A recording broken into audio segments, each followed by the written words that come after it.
Good morning friends. આજના આપણે આ વિડીયોમાં ચેપ્ટર નંબર 6 તરફ આગળ વધીએ.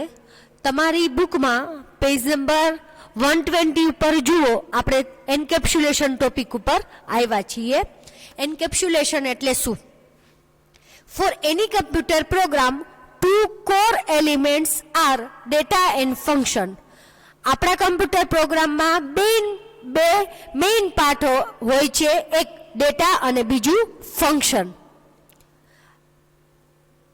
Now, third paragraph, the mechanism of providing protection to data and method of a program is called encapsulation. Data અને મેથડ એને પ્રોટેક્શન આપવાની મિકેનિઝમ અથવા તો પ્રોસેસ હોય એને એન્કેપ્સ્યુલેશન કહેવામાં આવે છે. બીજી વખત ફરીથી રિપીટ કરું છું, આપણા ડેટા અને મેથડ એ બંનેને પ્રોટેક્શન આપવાની પ્રોસેસ હોય એને એન્કેપ્સ્યુલેશન કહેવામાં આવે છે. હવે આ પ્રોટેક્શન કઈ રીતે આપવું એ આપણે જોઈએ. This is possible by wrapping a data and method into single unit known as a class and declaring them as a private. હવે ડેટા અને મેથડને આપણે પ્રોટેક્શન કઈ રીતે આપવું એ જોશું, બરોબર? તો એ આપવા માટે આપણે આપણા ક્લાસને ડેટા અને મેથડ એમાં એને ક્લાસમાં રેપ કરવાનું અને આ ક્લાસને શું બનાવવાનું તો કે પ્રાઇવેટ બનાવવાનું. આપણા ડેટા અને મેથડ હોય એને ક્લાસમાં રેપ એટલે કે રેપિંગ કરવું, બરોબર? તમારી ચોકલેટ હોય, ચોકલેટની ઉપર શું હોય? રેપ કરેલું હોય, એટલે કે કાગળ વીંટાળેલો હોય. શું કામ? કારણ કે ચોકલેટને પ્રોટેક્શન આપવા માટે.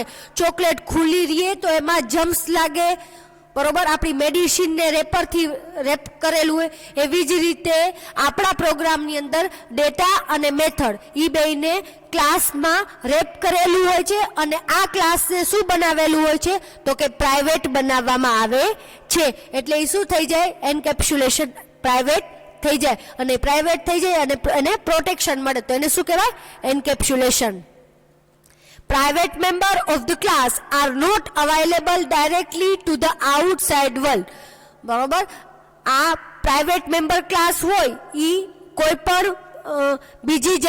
પણ બીજો પ્રોગ્રામ અથવા તો કોઈ પણ બીજા એક્સેસ કરી શકે નહીં, એ બહાર જોઈ શકાય નહીં.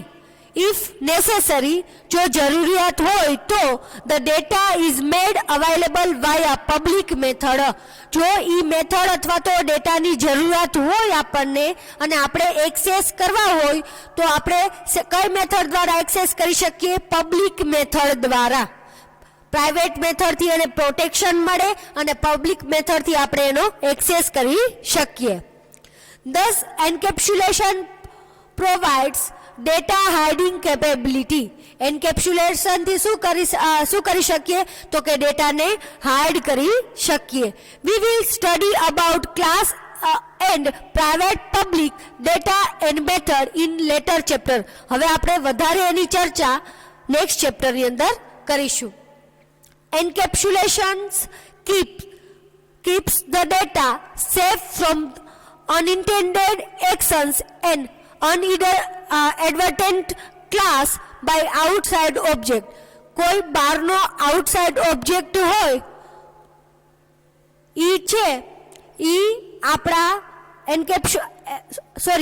એન્કેપ્સ્યુલેશન આપણે આપણા ડેટા અથવા તો મેથડનું કર્યું હોય એનાથી શું થાય તો કે આઉટસાઇડનો ઓબ્જેક્ટ હોય ઈ મેળવી શકે નહીં, બરોબર? ઇન શોર્ટમાં કહું તો એન્કેપ્સ્યુલેશન એટલે શું તો કે એન્કેપ્સ્યુલેશન એટલે કે ડેટા અને મેથડ એ બેયને હાઇડ કરવા, એને પ્રોટેક્ટ કરવા. તો એ કઈ રીતે બને તો કે એને પેલા ક્લાસની અંદર મૂકવામાં આવે અને એ ક્લાસને આપણે પ્રાઇવેટ કરવામાં આવે. કોઈ વખત એવી પણ જરૂરિયાત બને કે ઈ ક્લાસને છે આપણે ઈ ડેટા અથવા તો મેથડને છે એક્સેસ કરવું હોય, એટલે કે એનો યુઝ કરવો હોય તો એને ઈ પ્રાઇવેટ બનેલું હોય એને શું કરવામાં આવે તો કે પબ્લિક કરી દેવામાં આવે. હવે આપણે આગળ જોઈએ ડેટા એબ્સ્ટ્રેક્શન.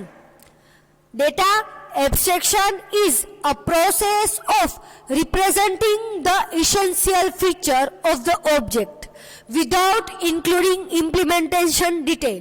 Data abstraction એટલે શું? તો કે data abstraction એટલે એવી પ્રોસેસ કે જે આપણે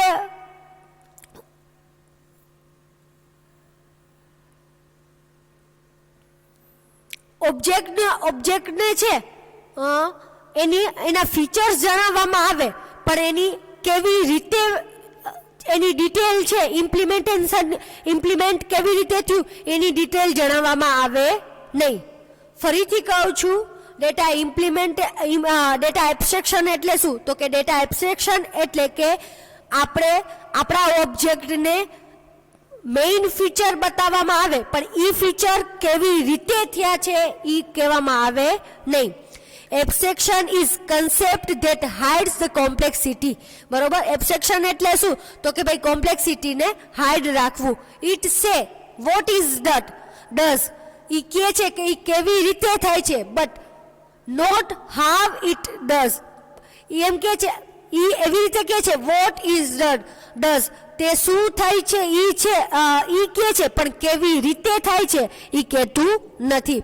હવે એનું એક્ઝામ્પલ જોશો તો તમને વધુ ખ્યાલ આવશે. જોઈ લ્યો. Let's take on real life example of a television set. We can turn television sat on of. આપણે આપણા ટીવીની અંદર ઓન અને ઓફ થાય છે એ જોવાનું. ચેન્જ ધ ચેનલ ચેન્જ થાય છે એ જોવાનું. એડજસ્ટ વોલ્યુમ કઈ રીતે થાય છે એ એડજસ્ટ થાય છે એ જોવાનું. But we do not know it internal detail like how it receive a signal over the air through the cable, how it translate them and finally display them on the screen. આ બધું એટલે કે ટીવીના features એ બધું જોવાનું, પણ એ કઈ રીતે કેબલ આવે છે એ જોવાનું નહીં, કેવી રીતે ડિસ્પ્લે થાય છે એ જોવાનું નહીં, એ કઈ જોવાનું નહીં. જોઈ લ્યો, મેં ઉપર જ તમને કીધું એના ફીચર્સ વિશે તમે જાણી શકો, ઓબ્જેક્ટના ફીચર્સ વિશે જાણી શકો, પણ એ ઇમ્પ્લિમેન્ટ કઈ રીતે થાય છે એ આપણે જોવાનું નથી. તો એને શું કહેવાય? Data abstraction. Thus, there is a clear separation of internal implementation of television set from the external interface. એટલે કે એક્સટર્નલ અને ઇન્ટરનલ ઇન્ટરફેસ બે અલગ અલગ હોય છે. આપણે ઇન્ટરનલ ઇન્ટરફેસ વિશે કંઈ જાણવાની જરૂરત નથી, એક્સટર્નલ વિશે જ જાણવાનું છે. We can play with a via external interface like a power button, channel, charger, volume control without having knowledge of its internal. એટલે આપણે એક્સટર્નલ આ બધું વિશે જાણી શકીએ, પણ ઇન્ટરનલ જાણવાની કઈ જરૂરત રહેતી નથી. તો એને કહેવાય ડેટા એબ્સ્ટ્રેક્શન. આગળ જો last paragraph, the basic difference between a data encapsulation and data abstraction is. હવે આ બે વચ્ચેનો ડિફરન્સ તમને સમજાવે છે. Encapsulate protect the data. Encapsulate એટલે શું? તો કે આપણા ડેટાને પ્રોટેક્ટ કરવા by making them inaccessible from outside. એટલે કે આઉટસાઇડ માં આપણે એક્સેસ કરી શકતા એનો નથી. And abstraction એનેબલ્સ. એબ્સ્ટ્રેક્શન એટલે શું? તો કે abstraction enables to represent data in which the implementation detail are hidden. આપણે એના એબ્સ્ટ્રેક્શન એના ડેટાને રિપ્રેઝન્ટ કરવાના છે, પણ એનું ઇમ્પ્લિમેન્ટેશન શું કરવાનું છે? હાઇડ રાખવાનું છે. આમાં ઇમ્પ્લિમેન્ટેશન હાઇડ રાખવાનું છે, અને આમાં શું છે? તો કે ડેટા અને મેથડને હાઇડ કરવાના છે. આ વિડીયો આપણે અહીં જ સુધી રાખશું. હવે આપણે નેક્સ્ટ વિડીયોમાં આગળ વધશું. Thank you.